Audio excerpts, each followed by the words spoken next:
My name's Ansari. I'll be walking you through Fronius, what the company does and what we are, what we do.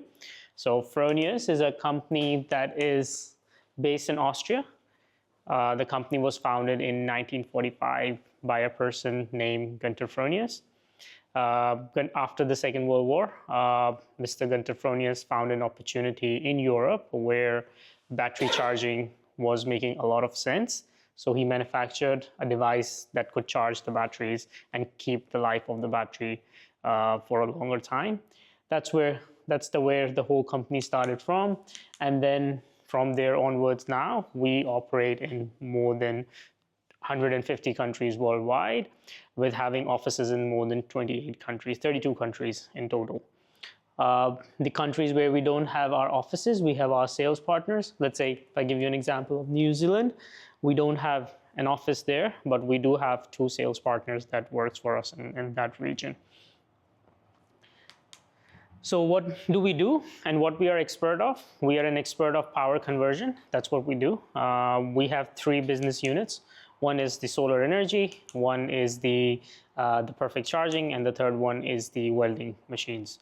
So if somebody asks us why they look like 3 different businesses, entirely opposite. Let's say if you talk about solar energy and welding, they look quite opposite to each other, but technically they are not.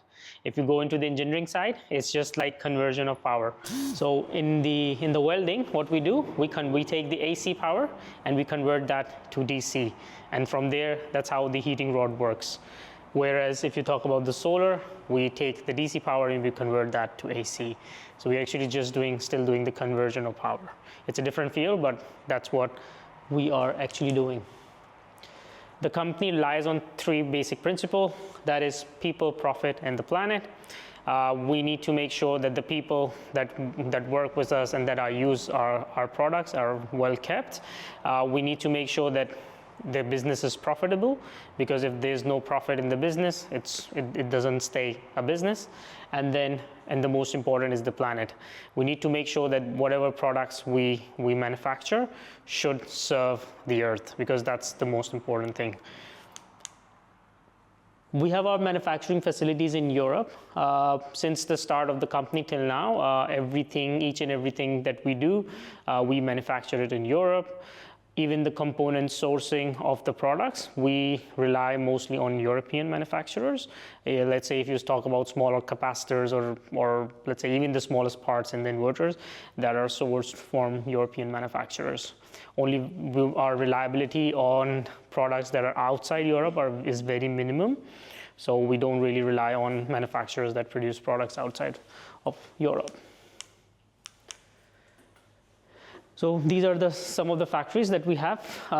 We have a components factory in Czech Republic. Then we have a production facility in Sedlet, in Stenhouse, and then the research development in Thalheim.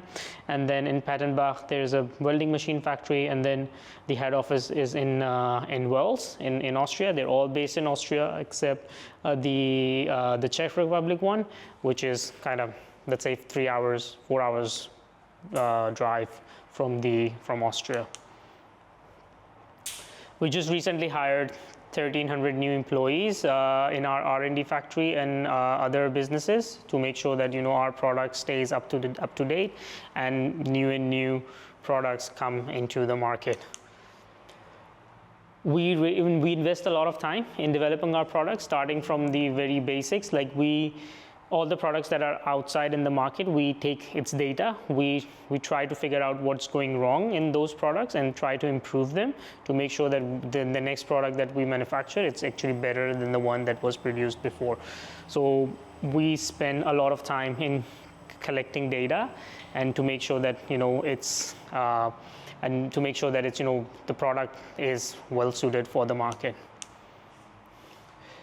That's what we call it at LCA. It's called a life cycle assessment.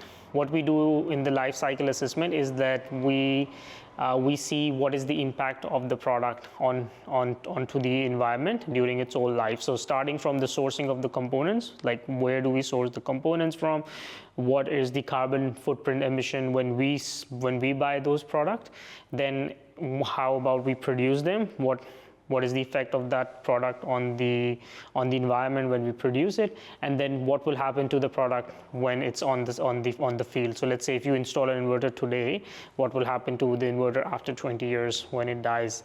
What are we going to do with it? So all that stuff we study, and we find out like what's the best way to reduce that dependency. That's what we call as LCA. I'll just give you one small example. This is a little bit of number, so we'll just stick on to this. So the total carbon footprint of a whole solar PV system, the inverter is only accountable for 6.4%. That's it. Rest, the major portion belongs to the solar panels. So solar panels are the most that are putting up the impression of the carbon footprint. Inverter is 6.4% only. But because since it's like a whole system all together, you don't just put inverter and you miss out the panels, so you put it all together. So that's why you need to look at it in a whole system. Now, how we are reducing that in terms of the production facility, we use 81% of renewable energy. So only 19% is actually dependent on the power that is taken from the grid in the factory, and the rest all is being produced by ourselves. So we produce technically our own power to run our factories or to run everything that is there in the office. So we are quite independent from the national grid in Austria. In terms of the packaging and components, we use 90% of recyclable material. Only 10% is the material that comes out of our inverter is non-recyclable. Other than that, everything is recyclable.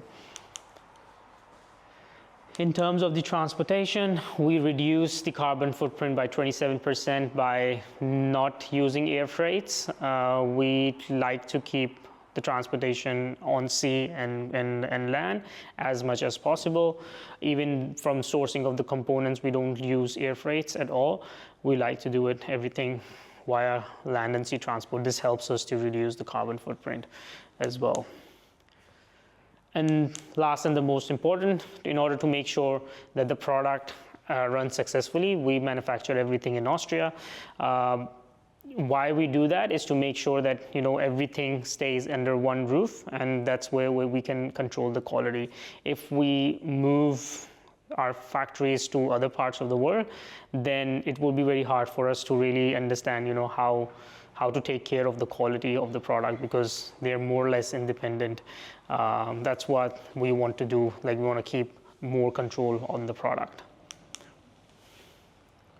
So what does all these numbers really mean? Let's say a Gen 24 installed in Australia for 20 years and a 10 kilowatt inverter installed in Australia for 20 years will actually use 38 grams of carbon dioxide and will help you save 600 to 1,000 grams of carbon dioxide per kilowatt hour over the life of 20 years. But what does that actually mean? That actually means that you are technically saving the environment. You are reducing, let's say, planting more than 1,000 trees. So the amount of trees that you will plant, 1,000 trees, is the equivalent to what 1,000 grams of carbon footprint will actually be like. So before developing our products, we like to make sure to the customer that we are not really greenwashing them. We're just, whatever we develop is actually original. So what do I mean by greenwashing is, like, let's say if a guy who drives a diesel car, we're actually blaming him that he's polluting the environment, and if a person who's driving an EV considers that he's doing clean driving. But if he's charging his car from the grid, which is actually using the same fuel, so it's actually doing the same thing, so there's no difference. So we really need to make sure that the product that we develop is actually really sustainable and really green, and not just like kind of greenwashing the customer and showing a fancy product, but it just doesn't work properly. And this is where the whole company foundation comes into play. So what are the products that we have? So see, we started producing inverters in 1995, and now this is our last production of inverter came in 2001. We also have a new production, which is Vertos, just launched last year as well. This is this whole series of products that we have developed, and let's say in Australia, this is the place you'll see most of the inverters from the early ages is going to be the IGs, and then this you won't find this the Fronius CL in Australia. You will not also find the energy cell. You'll find a couple of Agilos installed in Australia, and then you'll find heaps of Snap inverters installed in Australia. I think I've got a Fronius inverter. I think you've got, which year was it installed? 2010. It's going to be most likely the IG. Yeah, this one, yeah. That's why it's still working. Yeah, there's very few of them, yeah. Not many inverters last that long, except for Fronius. Yeah, it's like, in those days, there were like a couple of companies, they were manufacturing inverters, like Fronius, SMA, and all that. And then... It might be an SMA, it's a blue one. It's a blue one? That's going to be an SMA, yeah. Yeah, so like they're... The opposition. Yeah, they're German manufacturers, also good inverters. So now actually it's the perfect time to really upgrade your system. The reason is that you were a part of the premium feed-in tariff those days, yeah, which was over last year in November. So you no longer get that benefit out of it. Now, if you upgrade your system and you install a system with a bigger panels and a better inverter, then you'll be able to get more out of the same property size, and you'll be able to get more independence on your electricity consumption. And also there are more integrations available in the let's say in the newer products compared to the ones that were developed in 10-12 years back. Now here, if I tell you the story of the whole generation, just to give you an example, can you just tell me which of these inverters we don't produce anymore? Oh, even Luke can answer this. Most of it. Do we produce these ones? No. Do you want to give a guess? You only produce the Gen 24s now. Yep, so we only produce this one, and this one. These are the three systems that we produce. And then there are more, like it's not in the slide, there are newer inverters. Now, tell me, what are we going to do? Let's say if you are a customer and you come back to me and you say that my Fronius IG, or let's say my Galvo is broken, what do I do? I think my friend has a Fronius system, because if I have an SMA, I know the brand name. Mm-hmm. Well, we could either pull it all out and start again, Mm-hmm. or we could just upgrade the inverter.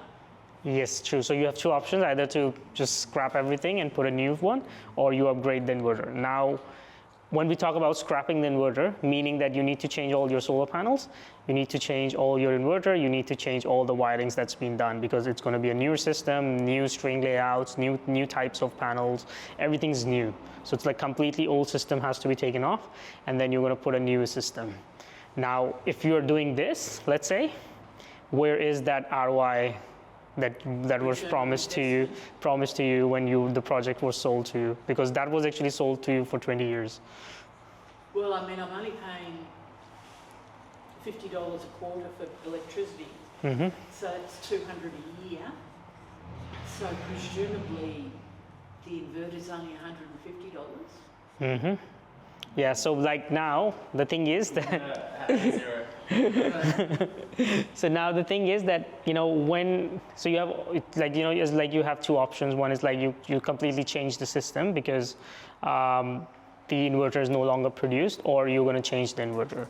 Now, when you talk about changing the inverter, this is the tricky part where, the customers are caught most of the time, is that if you had this inverter installed at your place and you come out to us and say, the inverter is broken, it's under warranty, and you told us that it's going to be replaced. So we'll say, okay, but we don't produce this inverter anymore. So we're going to give you a new one, which is a brand new inverter. It's called Gen 24. It's like perfect it does a lot of other stuff that this one doesn't do. and you just take this from us, and we'll give you the offset of whatever that is. Now, being a customer, you will actually buy that. You'll say, okay, I'll take it and I'll put it on. But in reality, you won't be able to install that. You know why? Because these inverters, they're not like standalone products. They work with solar panels, they work with different components together. And this is where the whole physics doesn't work, because they're not compatible with each other. There's no, you can't do backward migration. Yep. So that's where, a lot of the people, they get caught with the fancy warranty terms that, you'll get replacements and all that stuff, but whereas you're not technically getting anything out of it because the compatibility is not there. They're giving you a replacement, but they're not giving you a guarantee that it's going to be compatible with other devices as well. So this is the tricky part in whole warranty, and that is why Fronius likes to actually explain it very vocally, that we actually repair the inverters.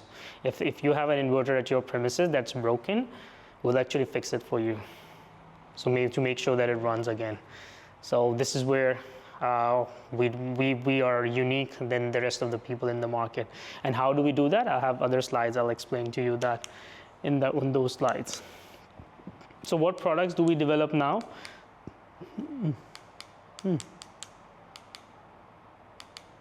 Oh, okay. Yeah, so what products do we develop now? We are not just an inverter manufacturer, but we are more a solution provider company.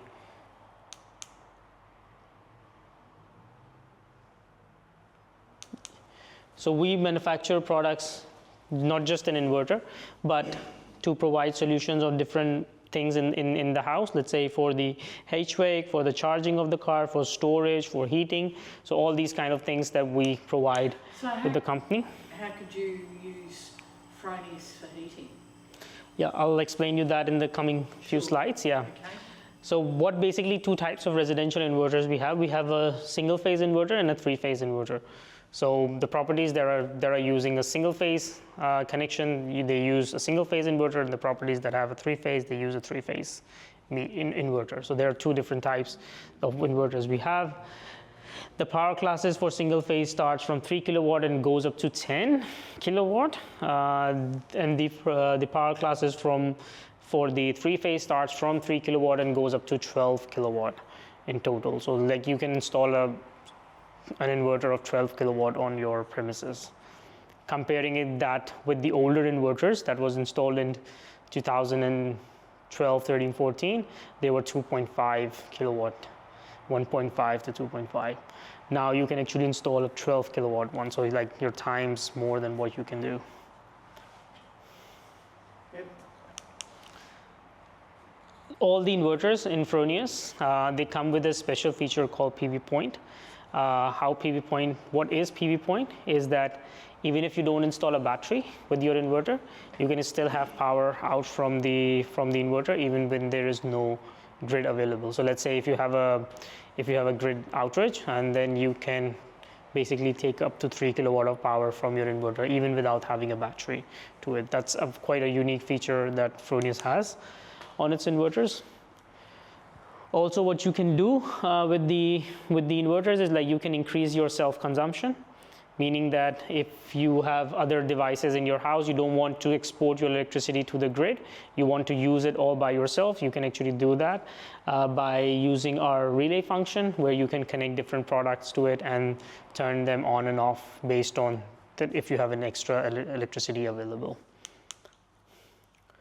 Also, you can do a full three-phase backup as well in the inverter, where you can completely power up your house in the event of there is no grid available, or in the event where you don't want to use the power from the grid, you can still use the battery and power the whole house up. How long would it last? So that really depends on the size of the battery, how much you have sized it for. So let's say an average stack is 11 kilowatt. 11 kilowatt hour of stack, so you need to make sure that you know what is your consumption throughout the night, and based on that you'll be able to decide how much it's going to last. So let's say if somebody is using one aircon which is like 1 kilowatt hour, let's say whole night, and then he just runs it for 7 hours, so he's using 8 kilowatt hour of power throughout the night. The battery size is 11 kilowatts. We still have 3 kilowatt hour space before the sun comes up again and starts charging the battery. So the option that we have is the BYD battery. That's we have is 2 options. One is the HVS and HVM battery. There are 2 different types of 2 different technologies of batteries that are compatible with our inverters. What does HVS stand for? It's high voltage. I'm not too sure exactly. It's HV stands for high voltage. Do you have an idea, Luke, on that? What HVM, HVS? Yeah, it's something to do with HV, high voltage, and I don't know what's the last one is. So the HVM is for a bigger system. Technically, yes, yeah. So they're much more. There's more capacity in it. This one's only last till 10.4, whereas this can go up to 22.8 kilowatt, and also you can actually have multiple stacks as well connected. So let's say if you were connecting a 22 kilowatt hour of battery and you put about 3 stacks, so you are actually going to 66 something kilowatt hour of storage in one inverter. 66 is quite a lot of storage in a system. Yeah, I'm used to living with a 24 kilowatt system and no sun for about 4 days, and you can just run a refrigerator and charge your iPads and phones. But you've got to have a fridge with an inverter on the fridge, so you can't run any old fridge. So this is what it is, and then you can do multiple stacks of batteries together with it. The interesting part about our inverter is the active cooling. So all the inverters, they come with active cooling mechanism, meaning that you have a fan inside the inverter. The inverter is right here at on your right side. So what ambient temperatures does it work at? So it What's can the operating temperature? So it can work up till 45 degrees, and after that it will start derating till 60. After that it will go into the shutdown mode. And this is where the whole concept of this is where whole differentiation on Fronius versus other manufacturer is that up till 45 degrees Celsius you will have full production out from the inverter. It's not gonna reduce. After that it will start reducing its efficiency on that. Whereas if you have an inverter which is passively cooled, they actually start derating at 32 degrees as they start going downwards. Whereas we'll stay up till 45 at full power. So this is how a little bit of graph of the active cooling looks like. So if once it's touched the peak in the passive cooling, it starts derating, whereas the active cooling still keeps on going above 40 degree as well. In terms of the flexibility, the inverter has 2 MPPT inputs, but two inputs per tracker. Literally, you can do 3 orientations as well. In your roof, if you have 3 different sides, you can connect that with one inverter also. So that's also possible. In terms of the shading mechanism, what do we have here is an algorithm called Dynamic Peak Manager. What Dynamic Peak Manager really does is that it basically tries to find out if the inverter is having a shading effect on it, if the modules are having shading effect, and then the Dynamic Peak Manager basically tracks the whole algorithm of the MPP and tries to find out the maximum power point in the curve. And this is where it tries to produce more power out of the system. So let's say this is how a general graph looks like. This is what your global maximum power point tracker looks like. When it gets shade, it moves from here and comes to here, which is called LMPP. Now what the Dynamic Peak Manager does, it actually scans the whole array again and again. After every 10 minutes it will keep on scanning it till trying to find a better point to harvest electricity. And this is, if it finds this point is better than this one, then it will stick on to this one. After 10 minutes it will scan again. Maybe it will find a better point on this point, then it will stay on this one, and it keeps on changing itself based on the requirement in the site. And once the shade is completely gone, then it just moves on back to its its original position. And this is in this way, even if it's a moving scenario where the shade is moving all around the panels, it will still stay activated throughout its time. And the difference that we have found with a lot of research is that it actually produces 2% or more power out from the system, even while having shading on the panels. What about if there's a lot of, what about if it's heavy cloud? So if it's a heavy cloud, then the overall production will be affected. But the thing is that if it's light, if there's enough light available, the inverters will produce power, but of course, like, you know, the production will be low compared to what it will be on a sunny day. So you'll have less production on. So your clever inverter mechanism controller, that if it's a really hot day, it will actually slow down the feeding into the battery. It can say, I can't take any more charge. And where Or if you're going to be filling the battery really fast. What's the so basically the charging of the battery has to be kept into consideration what is the limitation of the battery. Let's say 11 kilowatt hour of battery doesn't charge at 11 kilowatt hour. It charges at 4 kilowatt hour only. And then, so let's say if you want to charge a battery of 11 kilowatt, it will take 3 to 4 hours, like, because it's just charging at 4 kilowatt hour. That's it. So that's how it's gonna go, and that's how it's gonna discharge as well. So an 11 kilowatt hour battery will not give you 11 kilowatt hours straight away. It's gonna give you 4.5 at a time, and then that's how it's gonna do its discharge as well. So let's say if you have an 11 kilowatt hour battery and you connect an 11 kilowatt hour of load to it and you turn it on, the circuit will go down straight away. Yeah, you because can't run a Dyson vacuum cleaner. yeah, so that's the thing that needs to be considered. Yeah.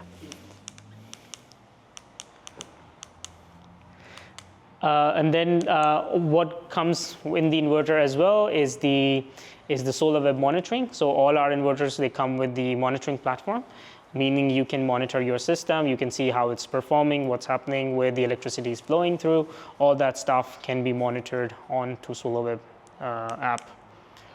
This is how a generic app looks like from the inside, where you can see the state and charge of all the stuff. Let's say if you talk about here, you can see how much your car is taking. This is the amount of power that was fed into your car. This is the amount of power that went to your batteries before they got full charge. This is the amount that was sold to the grid, and this is the amount that is used by OhmPilot, which is our heating device. So like you can get a complete details of how your electricity is flowing into the whole system with our inverters. So, and how do you do that? You connect just the smart meter with the Fronius. So the smart meter basically follows where the electricity is flowing, and it gives you the complete data on that. What other open interfaces that we have? So we have, since we are not just, we are more of a solution providing company, not just an inverter manufacturer. So we have developed solutions for heating the water, which we call a device called OhmPilot. So an OhmPilot, if you connect an OhmPilot device with your inverter, you can actually heat the water by using a thermal rod, and that's how it's controlled. If you're looking into the mobility sector, we do have our own EV chargers as well. So we have an 11 and a 22 kilowatt of EV charger, which you can use to charge your car. You can independently use this by having two different options. One is called PV surplus, and the other one is called eco mode.